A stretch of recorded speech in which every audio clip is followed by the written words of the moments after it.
अगर कोई आपको जान से मारने की धमकी दे तो, या फिर आपके हाथ पैर तोड़ने की धमकी दे तो, या फिर आपको सुसाइड करने की धमकी देता है, या फिर किसी भी तरह की आपको धमकी देता है, तब आप उसके ऊपर कौन सा मुकदमा दर्ज करवाएंगे और कितनी सजा आप उसको दिलवाएंगे। आज ये चीज सीखते हैं, ये चीज बताता हूं। यही चीज बता रखी है आपकी आईपीसी सेक्शन 503 के अंदर, कि अगर कोई भी इंसान किसी दूसरे इंसान को धमकी देता है जी, जान से मारने की धमकी देता है, उसके हाथ पैर तोड़ने की धमकी देता है, किसी भी तरह की धमकी देता है, उसको सुसाइड की धमकी देता है, या तो मुझसे शादी कर ले वरना मैं सुसाइड कर लूंगा या फिर सुसाइड कर लूंगी, धमकी दे रहा है जी, तब उसके ऊपर 503 के तहत और 506 के तहत मुकदमा दर्ज होता है जी। 506 के अंदर इसकी सजा बताई गई है, इसलिए इसको 506 का मुकदमा बोलते हैं। देखिए, कोई इंसान आया और आपको आगे बोलता है कि कल को अगर यहां दिख गया ना तो मैं तेरे को जान से मार दूंगा, वो इतना ही कह दिया ना उसने, तो 506 का मुकदमा दर्ज हो गया। अगर किसी ने कह दिया कि कल को अगर तू कॉलेज में दिखा ना तो तेरे हाथ पैर तोड़ दूंगा, अगर कल को तू मेरी गली में दिखा तो तेरे हाथ पैर तोड़ दूंगा, तेरे को जान से मार दूंगा मैं, धमकी मिल गई जी। कोई भी इंसान अगर धमकी देता है तो 506 का मुकदमा दर्ज हो जाएगा। अगर इसी तरह अगर कोई किसी को क्राइम करने के लिए बोलता है कि या तो तू मेरी जगह एग्जाम में बैठ जा वरना मैं तेरे को जान से मार दूंगा, तेरे हाथ पैर तोड़ दूंगा, तेरे को मैं किसी लायक नहीं छोड़ूंगा, तब भी मुकदमा 506। अगर कोई किसी को कहता है कि या तो उस घर में जाके चोरी कर ले वरना मैं तेरे हाथ पैर तोड़ दूंगा, कोई क्राइम करने के लिए भी धमकी दे रहा है, तब भी मुकदमा 506 का। बहुत सारे लोग किसी को नौकरी से हटाने की भी धमकी देते हैं, या तो ये नौकरी छोड़ दे वरना मैं तेरे हाथ पैर तोड़ दूंगा, तेरे को जान से मरवा दूंगा, तेरे को किडनैप करवा दूंगा, ये करवा दूंगा, वो करवा दूंगा, धमकी देता है ना, तब भी मुकदमा 506। वो धर्मपाल जी कहते थे कि कुत्ते मैं तेरा खून पी जाऊंगा, कुत्ते को धमकी दे रहा है, 506। बात क्लियर हुई। कोई भी अरे ऐसे बातों बातों में बोल देते हैं मैं तेरी बोटी बोटी कर दूंगा, तेरे टुकड़े टुकड़े करके कुत्तों खिला दूंगा, जान से मारने की धमकी है भाई ये। अगर कोई आपको जान से मारने की ऐसी धमकी देता है ना, या फिर आपके हाथ पैर तोड़ने की धमकी देता है, फिर किसी भी तरह की धमकी देता है, तब आप उसके ऊपर 506 का मुकदमा दर्ज करवा सकते हैं जी। लेकिन अगर आपको कोई पैसों के लिए धमकी दे रहा है ना, तब 506 का मुकदमा दर्ज नहीं होगा। जैसे किसी ने आपसे कहा कि या तो मेरे को 1 लाख रुपए दे दे वरना मैं तेरे को जान से मार दूंगा, धमकी तो मिली है लेकिन धमकी मिली है पैसों के लिए, तब 506 का मुकदमा दर्ज नहीं होगा, उसके लिए अलग से सेक्शन है। आईपीसी सेक्शन 383 से लेके 389 तक जाके देख लेना। ब्लैकमेलिंग के ये एक्सटॉर्शन मनी के ये होते हैं, सेक्शन बनाए गए हैं। अगर कोई स्पेशल पैसों के लिए धमकी देता है कि या तो मेरे को 5 लाख रुपया दे दे वरना मैं तेरे बच्चे को उठा लूंगा, तेरे बच्चों को जान से मार दूंगा, या तो मेरे को पैसा दे दे वरना मैं तेरी वीडियो दुनिया को दिखा दूंगा, तब ये मामले यहाँ पे, वो धमकी आई तो यहाँ पे होंगे मामले दर्ज, ये जाके देख लीजिए। अगर इनके अलावा कोई किसी को नौकरी से हटाने की धमकी दे रहा है कि मैं तेरे को या तो मेरा ये काम कर दे वरना मैं तेरे को नौकरी से हटा दूंगा, तब 506 का मुकदमा। किसी को जान से मारने के लिए, किसी के हाथ पैर तोड़ने के लिए, ऐसे बातों बातों में बोल देते हैं लोग कि कल को यहाँ दिखाना तो तेरे हाथ पैर तोड़ के तेरी बोटी बोटी कर दूंगा, तेरे तेरे टुकड़े कर करके कुत्तों खिला दूंगा, नहर में फेंक दूंगा मार के, तो 506 का मुकदमा दर्ज हो जाएगा। 506 के अंदर दो तरह की सजा होती है जी।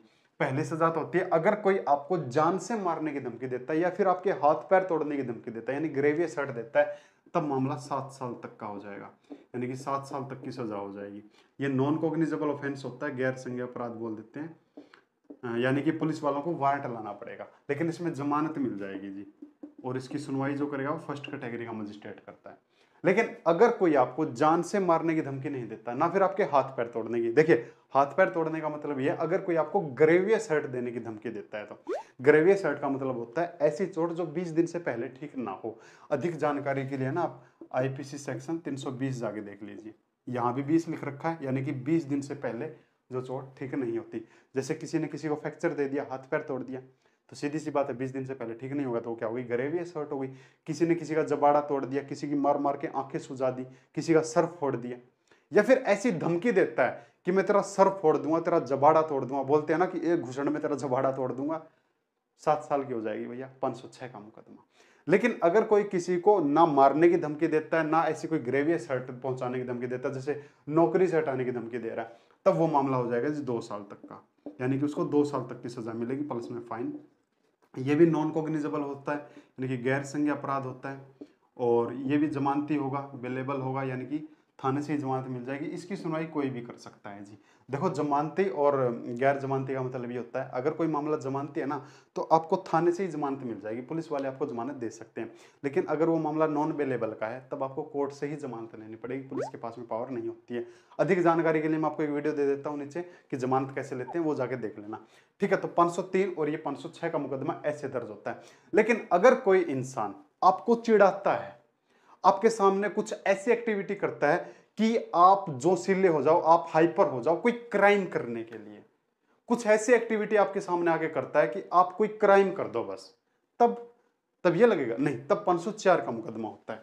देखिए कैसे, अगर कोई भी इंसान आपके सामने आके कोई ऐसी एक्टिविटी करता है लेकिन मन में इंटेंशन ये है कि इसको बस गुस्सा आ जाए, ये भड़क जाए, और भड़क जाए क्यों, कोई क्राइम करने के लिए, आपको यानी भड़का रहा है कि ताकि आप कोई क्राइम कर दो। जैसे कोई आपके सामने आए ऐसे करने लग जाए, आपको गुस्सा आएगा, आपको एक चिड़न सी होगी, वो आपको चिढ़ा रहा है। अब ऐसे में आप उसको गुस्से गुस्से में एक थप्पड़ भी लगा सकते हो भाई, अगर ऐसे ऐसे कोई अगर आपके सामने कोई करेगा तो गुस्सा आएगा ना, तो आप उसके ऊपर 504 का मुकदमा दर्ज करवा सकते हो। देखो किसी को चिढ़ाना, हम बचपन में है ना अपने दोस्तों को चिढ़ाते थे, स्कूल में चिढ़ाते थे, है ना, किसी को चिढ़ा रहा है, लेकिन चिढ़ा क्यों रहा है, मन में इंटेंशन होनी चाहिए। मैं बार बार एक शब्द बोल रहा हूं, इंटेंशन, यानी इरादा होना चाहिए कि ये बस गुस्सा हो जाए, ये बस भड़क जाए और भड़क के कोई क्राइम कर दे, इस इंटेंशन से चिढ़ा रहा है, तब 504 का मुकदमा। इसी तरह जितने भी ये गंदी गंदी गालियां होती हैं, जो लोग गालियां देते हैं ना कि किसी घर के नीचे आके फिर उसको गालियां देंगे, अबे साले यू है फलाना दिगड़ा, तेरी माँ की तेरी बहन की, निकल बाहर। क्यों धमकी दे रहा है, सॉरी क्यों गालियां दे रहा है, ताकि वो भड़क जाए, वो गुस्सा हो जाए और आके वो कोई क्राइम कर दे, या तो मेरे को आके जान से मारने की धमकी दे दे कि अगर तूने एक गाली और दी ना तो मैं तेरे को जान से मार दूंगा। धमकी देना तो अपराध हो गया ना, लेकिन वो धमकी दी कैसे है, क्योंकि किसी ने उसको चिढ़ाया है, किसी ने उसको ऐसा हाइपर किया है, तो वो मुकदमा 504 का उसी के ऊपर लग जाएगा। देखो ये इंसान इस इंसान को चिढ़ा रहा है या कुछ ऐसी बात कह रहा है, कुछ ऐसी गाली दे रहा है, लेकिन इसकी इंटेंशन क्या है, इसका इरादा ये है कि ये भड़क जाए, गुस्सा हो जाए और गुस्से गुस्से में आके कोई क्राइम कर दे, तब इसके ऊपर लगता है जी 504 का मुकदमा। जैसे ये इसके घर के नीचे आया और इसको माँ बहन की, इसको माँ बहन की गालियां देने लग गया ये इंसान, लेकिन मन में इरादा ये था कि ये आके कोई ना कोई मेरे को बस कोई क्राइम कर दे। ये जैसे ही नीचे आया, इसने आके इसको धमकी दी कि अगर एक गाली और दी ना तो मैं तेरे को जान से मार दूंगा। अब भाई जान से मारने की धमकी तो 506 का मामला इसके ऊपर दर्ज होगा ना, 7 साल की सजा होगी। अब ये तो दिमाग से खेल गया भाई मामा शकुनी, लेकिन नहीं, इसके ऊपर मामला दर्ज नहीं होगा। इसने वो धमकी दी क्यों है, क्योंकि इसने इसको हाइपर किया है, तब इसके ऊपर लगेगा जी 504 का मुकदमा। ठीक है, बहुत सारे लोग ये कहते हैं कि 504 का मुकदमा तभी लगता है जब कोई गाली देता है। नहीं, गाली अगर कोई देता है तब तो 504 का लग ही सकता है। देखो समझने की चीज ये समझो कि 504 का मुकदमा तब लगता है जब कोई इंसान किसी इंसान के सामने कोई ऐसी एक्टिविटी करता है या कुछ ऐसा बोलता है, लेकिन मन में इरादा होना चाहिए, मन में इंटेंशन ये होनी चाहिए कि वो कोई क्राइम कर दे। जैसे मैंने एग्जांपल से क्लियर किया, भले इसने धमकी दे दी और धमकी देना एक क्राइम है, लेकिन इसकी इंटेंशन थी ऐसा, शायद क्या पता मोबाइल डाल रखा हो जेब में ऐसा रिकॉर्डिंग करने के लिए, तो वो प्रूफ इकट्ठा करने के लिए इसने ऐसा किया है, तो इसी के ऊपर ये 504 का मुकदमा। ठीक है, गाली जरूरी नहीं है, कोई भी ऐसी एक्टिविटी जैसे मैंने बताया। ठीक है, दो तरह की सोच होती है जी, मैं आपको बताऊं, कोई भी इंसान अगर कोई गाली देता, कुछ ऐसा बोलता, कोई ऐसी एक्टिविटी करता है, दो तरह की थिंकिंग होती है।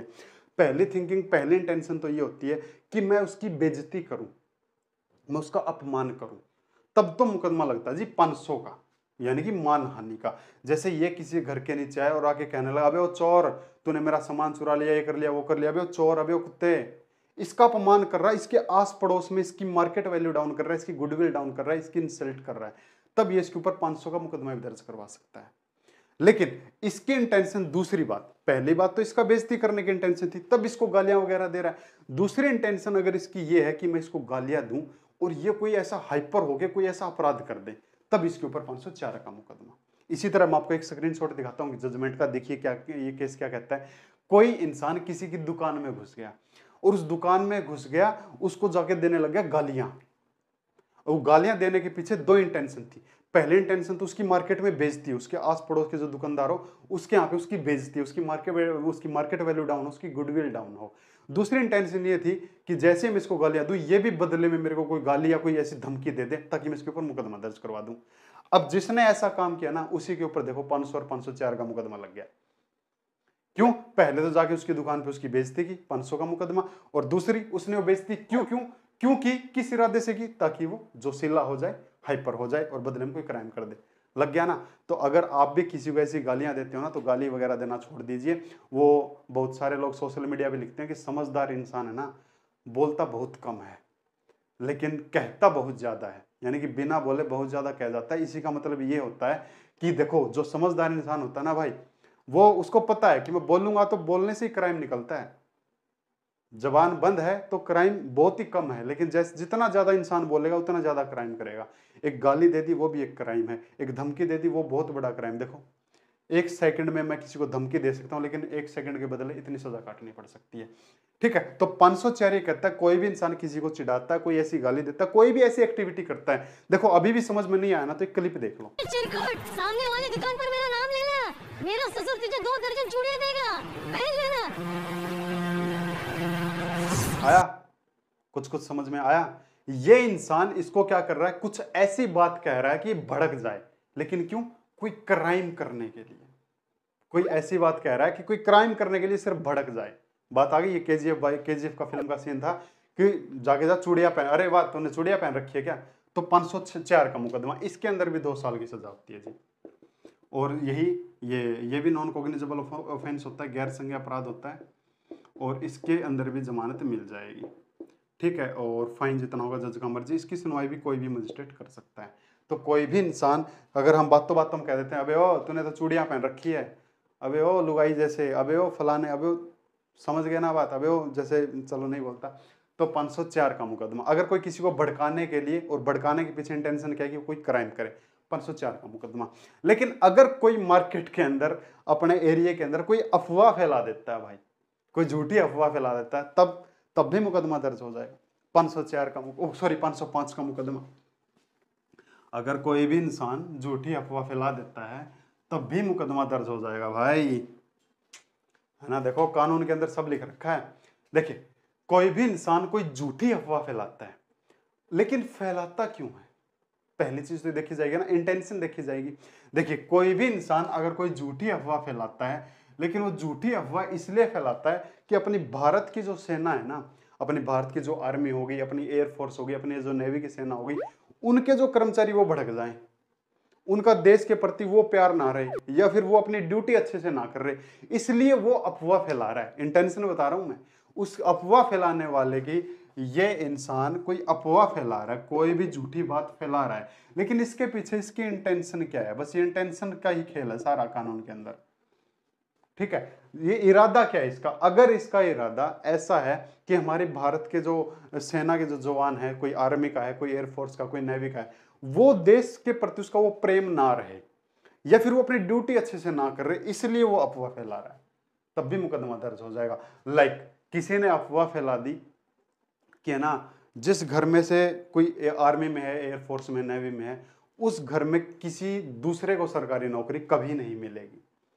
अब भाई जो बॉर्डर के ऊपर, जो ऐसा हवा के ऊपर जो नौकरी कर रहा है, वो देखेगा फोन में, अरे ऐसी न्यूज, अरे हम तो यहाँ देश की सेवा कर रहे हैं और सरकार ने तो हमारे घर वालों को नौकरी देने से मना कर दिया, तो वो लोग क्या करेंगे? तो देश के प्रति प्रेम कम हो जाएगा, अपनी ड्यूटी अच्छे से नहीं करेंगे ना भाई, मतलब फिर तो ऐसे ही कर रहे हैं। या फिर किसी ने अफवाह फैला दी कि जो लोग आर्मी नेवी उसमें वहां पे जाएगा ना, उसके परिवार के सदस्य को विदेश जाने के लिए बैन कर दिया जाएगा हमेशा के लिए, उसका कोई भी सदस्य भारत से बाहर नहीं जा सकता। अफवाह फैला दी, झूठी अफवाह फैला दी, तो उसके मन में क्या आएगा कि यार ये तो गलत हुआ, हमारे लोगों की तो आज़ादी खत्म कर दी, मतलब हम नौकरी कर रहे हैं आर्मी में, एयरफोर्स में, तो मतलब हमारे परिवार के लोगों के साथ ऐसा हो रहा है, बुरा सलूक हो रहा है, तो देश के प्रति प्यार कम हो जाएगा ना, और अपनी ड्यूटी भी अच्छे से नहीं करेंगे, तब उसके ऊपर 505 का मुकदमा दर्ज हो जाएगा। सजा बड़ी भयंकर बताता हूं। या फिर पहली बात तो ये कहता है, दूसरी बात ये कहता है कोई भी इंसान कोई ऐसी अफवाह फैला देता है कि जो आम जनता होती है, आम लोग होते हैं, वो भड़क जाएं, और वो भड़क जाए देशद्रोह करने के लिए, यानी कि देश के प्रति इतने भड़क जाएं कि वो देशद्रोह करने के लिए तैयार है, कोई ऐसी अफवाह फैला देता है। जैसे अभी कुछ दिन पहले चला था अग्निपथ योजना, अग्निपथ योजना आई, सरकार ने सारी बातें न्यूज में बता दी कि 4 साल के लिए नौकरी होती है, उसके बाद हम रिटायरमेंट दे देंगे, उसमें से कुछ परसेंटेज को हम रख भी लेंगे, ठीक है, बाकियों को हम रिटायरमेंट दे देंगे, और उसके बाद फिर उनकी पेंशन चलेगी नहीं चलेगी, वो सारी चीज उसके अंदर मेंशन कर दी एक ऑर्डर के अंदर। लेकिन कुछ लोगों ने अफवाह फैला दी कि नहीं, ना तो इनको कोई भत्ता मिलेगा, ये तो प्राइवेट है, आर्मी बेच दी, है ना, तो ये 4 साल के लिए ले रहे हैं, फिर इनको फेंक देंगे, ना स्टेट गवर्नमेंट इनको नौकरी नहीं देगी, लेकिन सरकारी कागज पे लिख दिया कि स्टेट गवर्नमेंट भी अपनी नौकरियों में इनको कोटा देगी, तो कोटे के तहत इनकी भर्ती होगी। लेकिन अफवाह फैलाने वाले ने बता दिया कि स्टेट गवर्नमेंट भी इनको नौकरी नहीं देगी, 4 साल के बाद इनको सभी को निकाल दिया जाएगा, इनकी तो तनख्वाह सारी 15-15 हज़ार रुपये होगी, कोई इनको भत्ता नहीं मिलेगा, कोई इनको रिटायरमेंट में पैसा नहीं मिलेगा। तो फैला दी ना बातें, झूठी बात फैला दी। अब ऐसे लोगों में क्या हुआ, देखा होगा आपने क्या हुआ, ट्रेनें फूंक दी गई थी, बसें फूंक दी गई थी, देशद्रोह हो गया था कि नहीं हो गया था? किसी की अफवाह से 505 का मुकदमा दर्ज हो जाएगा जिसने ऐसा किया था। बात क्लियर हुई। तीसरी बात, अगर कोई भी इंसान दो ग्रुप के बीच में, कोई भी कम्युनिटी है, उस कम्युनिटी के बीच में अगर ऐसी अफवाह फैलाता है कि दोनों के बीच में ऐसी कोई नफरत पैदा हो जाए, कोई लड़ाई दंगे हो जाए, तब भी उसके ऊपर 505 का मुकदमा दर्ज होता है। जैसे इस ग्रुप के कुछ लोग हैं, मैंने उनको जाके कह दिया, अरे वो जो ग्रुप के लोग हैं ना, वो आज रात को तुम्हारे गढ़ को आग लगाएंगे। गढ़ समझते हो, एरिया जहाँ पे तुम रहते हो, आग लगाएंगे, तुम्हारी माताओं बहनों को उठाएंगे। तो इन एक अफवाह फैला दी कि उस गढ़ के लोग है ना, तुम तो प्योर शाकाहारी लोग हो, तुम्हारे एरिया में आ जाके है ना हर घर में ऐसे मांस मीट फेंक के जाएंगे। मैंने अफवाह फैला दी, तो इन दो लोगों के बीच, इन दोनों कम्युनिटी के बीच में क्या हो गई, नफरत सी पैदा हो गई ना। इनको भी जाके भड़का दिया, इनको भी जाके भड़का दिया, अफवाह फैला दी, झूठी अफवाह फैला दी भाई। तो मेरे ऊपर 505 का मुकदमा। ऐसा अगर कोई इंसान करेगा तो 3 साल तक की सजा हो जाएगी भाई, प्लस में फाइन। और ये भी नॉन कॉग्निजेबल ऑफेंस होता है, यानी कि पुलिस को वारंट लाना पड़ेगा, और हिंदी में क्या बोलते हैं इसको, गैर संज्ञेय अपराध, ठीक है। और ये नॉन बेलेबल होता है भाई, इसमें जमानत नहीं मिलेगी, इसमें तो जमानत कोर्ट ही दे सकती है, नॉन बेलेबल, ठीक है, यानी कि गैर जमानती अपराध होगा, और इसकी सुनवाई कोई भी मजिस्ट्रेट कर सकता है। दूसरी बात, 505 के अंदर दूसरी बात ये कहता है, कोई भी इंसान कोई ऐसी अफवाह फैलाता है जिससे दो धर्मों के बीच में, दो जगहों के बीच में, दो तरह के रंगों के बीच में, यानी कि कोई इंसान गोरा है, कोई इंसान काला है, ठीक है, या फिर दो भाषाओं के बीच में एक नफरत से पैदा हो जाए, कोई ऐसी नफरत पैदा करने के लिए, कोई ऐसी घृणा पैदा करने के लिए कोई इंसान ऐसी अफवाह फैलाता है, तब भी 505 का मुकदमा दर्ज होता है जी। लाइक मैंने बोल दिया, अरे वो कोरोना के अंदर है ना एक वीडियो आई थी, मेरे को ध्यान आ गया, कोरोना जब लगा था स्टार्टिंग में, पहला कोरोना लगा था, तो एक वीडियो वायरल हो गई कि मुसलमान क्या करता है, मुसलमान खाने में थूकता है, चम्मच के ऊपर थूकता है और फिर हिंदुओं को परोसता है वो खाना। तो जिसने भी ये झूठी अफवाह फैलाई, तो हिंदू और मुस्लिम के प्रति नफरत पैदा होगी कि नहीं होगी? अब हिंदू आदमी के मन में क्या आएगा, मतलब सारे मुसलमान एक जैसे ही हैं, वो तो खाने में थूकते हैं फिर हिंदुओं को परोसते हैं, तो हिंदू और मुस्लिम के बीच में नफरत से पैदा होगी कि नहीं होगी? तो जिसने अफवाह फैलाई 505 का मुकदमा। मैं जब छोटा था ना, 7वीं 8वीं में था, तो हुआ क्या, तो किसी ने अफवाह फैला दी कि नागालैंड के जो लोग होते हैं ना, कि उसी टाइम ज्योग्राफी स्टार्ट होती है, और उस टाइम ज्योग्राफी में मैप बनाना सिखाते थे टीचर, तो मैच में देखते थे कि भारत में एक ऐसा स्टेट है जिसका नाम नागालैंड है, तो अफवाह फैला दी कि नागालैंड के लोग है ना नाग खाते हैं, सांप खाते हैं। तो मेरे मन में एक नफरत से पैदा होगी, यार ऐसे लोग हैं कि सांप को ही खा जाते हैं, एक घृणा से होगी उस टाइम। तो किसी ने अफवाह फैला दी, तो मेरे मन में तो नफरत होगी ना भाई उनके प्रति।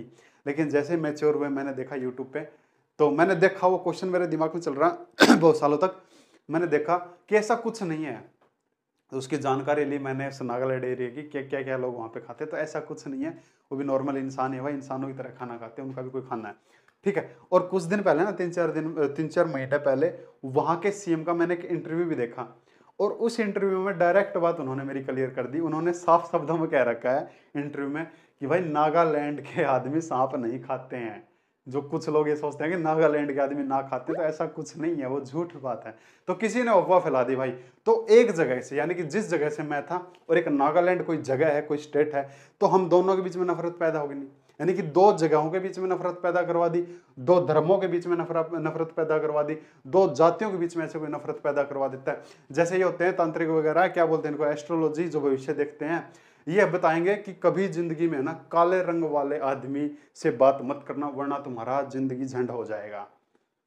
अफवाह फैला देना। अब कोई उसकी बात पे भरोसा कर लेगा तो काले आदमी से नफरत, यानी कि दो रंगों के बीच में नफरत पैदा करवा दी किसी की अफवाह ने, कि अगर आज तुमने उसका शक्ल देख लिया ना, तो फिर पूरा दिन तुम्हारा अच्छा नहीं जाएगा, ये हो जाएगा, सर्वनाश हो जाएगा। क्या करवा दी, एक अफवाह फैलाई है। तो झूठी अफवाह फैला दी, धर्म के बीच में, दो जगहों के बीच में, दो जातियों के बीच में, रंगों के बीच में, तो तब भी 505 का मुकदमा हो जाएगा। सेम यही सजा होती है। तीसरी बात यह कहता है, अगर कोई इंसान अफवाह फैलाता है, लेकिन अफवाह फैलाता है किसी धार्मिक स्थान के लिए, कोई पूजा का स्थान है जहाँ पे पूजा पाठ होती है, चाहे कोई भी धर्म हो, जैसे चर्च हो गया, गुरुद्वारा हो गया, मंदिर हो गया, मस्जिद हो गया, ठीक है, इसके लिए अगर कोई झूठी अफवाह फैलाता है तब भी 505 का ही मुकदमा दर्ज हो जाएगा। जैसे किसी ने अफवाह फैला दी कि मस्जिद के अंदर है ना आतंकवादी बनने की ट्रेनिंग दी जाती है, तो मैं हिंदू धर्म से हूं, तो मेरे मन में तो नफरत पैदा हुई ना कि यार ऐसा मंदिर है उनका, ऐसा मस्जिद है उनका, ऐसा धार्मिक स्थल है उनका कि वहां पे अच्छी बातें बताने की आतंकवादी बनने की ट्रेनिंग दी जाती है। अब किसी ने अफवाह फैला दी, 505 का मुकदमा दर्ज हो जाएगा। झूठी अफवाह बता रहा हूँ भाई, झूठी अफवाह अगर फैलाएगा, अगर कोई आके कह देगा कि भैया उस मंदिर में है ना, उस मंदिर में तो हर रोज शाम को ना मीट बनाते हैं, मांस बनाते हैं, मुर्गा ये सब बनते हैं जो भी होता है मांस मीट के अंदर, तो उस मंदिर में लोग आना बंद कर देंगे, नफरत करने लग जाएंगे, यार ये तो मंदिर के नाम पे फिर ये तो ढोंग हो रहा है, ये क्या सिस्टम है। तो एक धार्मिक स्थल के बारे में अफवाह फैलाई, झूठी अफवाह, तो 505 का मुकदमा। अगर धार्मिक स्थल के बारे में फैलाएगा तो 5 साल की सजा हो जाएगी भाई, ठीक है। बाकी सारा सेम रहेगा, नॉन कॉग्निजेबल ऑफेंस होगा, नॉन बेलेबल होगा, और इसकी सुनवाई कोई भी मजिस्ट्रेट ऐसे कर सकता है। तो ये था, अगर आपको कोई धमकी देता है तो आप 506 का मुकदमा दर्ज करवाएंगे, अगर कोई पैसों के लिए धमकी देता है तब आप 383 से लेकर 389 तक हम आईपीसी जाके देख लें, वहां पे आपको अच्छे से समझ में आ जाएगा। अगर आपको कोई ऐसी एक्टिविटी आपके सामने आके कर रहा है कि आप हाइपर हो जाओ और हाइपर होके आप कोई अपराध कर दो, कोई क्राइम कर दो, तब आप उसके ऊपर 504 का मुकदमा दर्ज करवा सकते हैं, ठीक है। और अगर आपको कोई ऐसे झूठी अफवाह बता रहा है अपनी सेना के लिए, है ना, देशद्रोह करने के लिए, ऐसी कोई अफवाह फैला रहा है कि देशद्रोह हो जाए, या फिर ऐसे दो कम्युनिटी के बीच में, या फिर दो धर्मों के बीच में, जात के बीच में, दो रंगों के बीच में, दो जगह के बीच में, या फिर किसी पूजा के स्थान के लिए, तब आप 505 का मुकदमा दर्ज करवा सकते हैं। तो 303, 304, 305 और 306 समझ में आया या नहीं आया मेरे को जरूर बताएं। Thank you.